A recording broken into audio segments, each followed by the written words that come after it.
Hello there. This video is going to walk you through the process of POS setup for rewarding. In this demo, we will be using the Global Accelerat's Android-enabled POS. However, these steps are similar to all POS and PTSP providers. Here's how to reward a customer via payment. From the home page of whatever POS you're using, select Pay.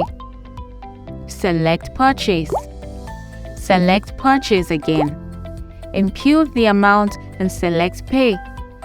Select Thank You Cash as your payment option. Follow the prompts and enter the details. Cashier code, this is a unique code for each cashier. And customer phone number. On the option to select Cash, Card or Thank You Cash, select Card. Insert card. Enter PIN. That's it. Transaction successful. If this is the customer's first reward, they will get a welcome SMS with their unique PIN, followed by a credit alert SMS telling them how much reward points they have earned.